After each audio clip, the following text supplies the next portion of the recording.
നമസ്കാരം. മലയാളികൾക്ക് സുപരിചിതയായ രാധിക ശരത്കുമാറാണ് ഇപ്പോൾ സോഷ്യൽ മീഡിയയിലെ താരം. നടനും സംവിധായകനുമായ പ്രതാപ് പോത്തനെയായിരുന്നു അവർ ആദ്യം വിവാഹം കഴിച്ചിരുന്നത്. പക്വത എത്തും മുമ്പ് സംഭവിച്ച ആ പ്രണയ വിവാഹം 1 വർഷം മാത്രമേ നീണ്ടു നിന്നുള്ളൂ. രാധിക പിന്നീട് ബ്രിട്ടീഷ് പൗരനായ റിച്ചാർഡ് ഹാർഡിയെ ജീവിത പങ്കാളിയാക്കി. 2 വർഷത്തിനപ്പുറം ആ ബന്ധത്തിനും ആയുസ് ഉണ്ടായിരുന്നില്ല.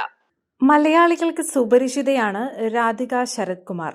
നടനും സംവിധായകനുമായ പ്രതാപ് പോത്തനെയാണ് അവർ ആദ്യം വിവാഹം കഴിച്ചത്. പക്വതയെത്തും മുമ്പ് സംഭവിച്ച ആ പ്രണയ വിവാഹം 1 വർഷം മാത്രമേ നീണ്ടു നിന്നുള്ളൂ. രാധിക പിന്നീട് ബ്രിട്ടീഷ് പൗരനായ റിച്ചാർഡ് ഹാർഡിയെ ജീവിത പങ്കാളിയാക്കി. 2 വർഷത്തിനപ്പുറം ആ ബന്ധത്തിനും ആയുസ്സുണ്ടായില്ല. ശരത് കുമാർ അവരുടെ ജീവിതത്തിന്റെ ഭാഗമാകുമെന്ന് അക്കാലത്ത് ആരും കരുതിയതേയില്ല. ശരത് എന്ന തമിഴ് സിനിമയിലെ സുപ്രീം സ്റ്റാർ എന്നറിയപ്പെടുന്ന കാലമാണ്.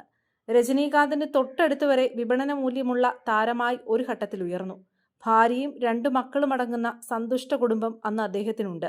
ഏതെങ്കിലും തരത്തിലുള്ള അസ്വാരസ്യങ്ങൾ ആ ബന്ധത്തിലും ഉണ്ടായിരുന്നില്ല.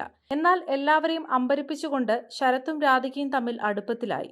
വലിയ വിവാദങ്ങൾക്കിട നൽകാതെ സ്വന്തം കുടുംബത്തെ ഈ ബന്ധം ബോധ്യപ്പെടുത്താനും വിവാഹമോചനത്തിലേക്ക് നയിക്കാനും ശരത്തിന് കഴിഞ്ഞു. 2001 ശരത്ത് രാധികയെ വിവാഹം കഴിച്ചു. ഇപ്പോൾ അവരുടെ ദാമ്പത്യം 1/4 നൂറ്റാണ്ട് പിന്നിടുകയാണ്. ഒരു തരത്തിലും പരസ്പര ബന്ധമില്ലാത്ത വിധം വ്യത്യസ്തങ്ങളായ കഥാപാത്രങ്ങൾ അനായാസം അവതരിപ്പിച്ച് കാലാകാലങ്ങളിൽ കയ്യടി നേടിയ ചരിത്രമാണ് രാധികയുടേത്. അവരുടെ റേഞ്ച് അറിയാൻ അധികം കഥാപാത്രങ്ങളൊന്നും തന്നെ വേണ്ട. വിരലിൽ എണ്ണാവുന്ന റോളുകൾ മാത്രം മതി. ഈ അടുത്ത് തന്റെ 63ാമത്തെ വയസ്സിൽ തായ്ക്കിഴവി എന്ന ചിത്രത്തിൽ പടുവൃദ്ധയായ ഒരു കഥാപാത്രത്തെ അവതരിപ്പിച്ചുകൊണ്ട് അവർ വീണ്ടും കയ്യടി നേടുകയാണ്. രാധികയെ കേന്ദ്ര കഥാപാത്രമാക്കി ലോ ബജറ്റിൽ ഒരുക്കിയ ചിത്രം ഗംഭീര കളക്ഷനൊപ്പം അസാധ്യ അഭിപ്രായവും നേടി മുന്നേറുകയാണ്.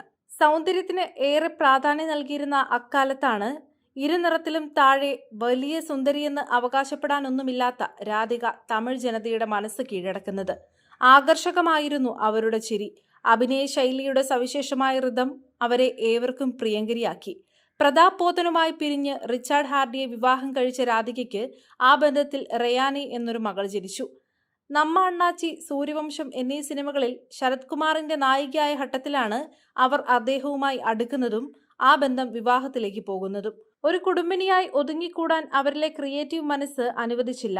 കാലത്തിന് മുൻപേ സഞ്ചരിച്ച രാധിക ഇത് മുൻകൂട്ടി കണ്ട് റെഡാൻ മീഡിയ വർക്ക്സ് എന്ന പേരിൽ ഒരു ടെലിവിഷൻ ഫിലിം പ്രൊഡക്ഷൻ കമ്പനി തുടങ്ങി.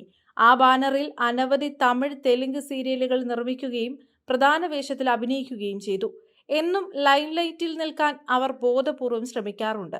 രാധികയുടെ മഹത്വം ഇതിലൊന്നും ഒതുങ്ങുന്നതല്ല. ശരത് കുമാറിന്റെ ആദ്യ ഭാര്യ ഛായയെയും മക്കളെയും അവർ പൊന്നുപോലെയാണ് പരിപാലിക്കുന്നത്. അവരുടെ എല്ലാ കാര്യങ്ങളിലും രാധിക മികച്ച പിന്തുണ നൽകി എപ്പോഴും ഒപ്പമുണ്ട്.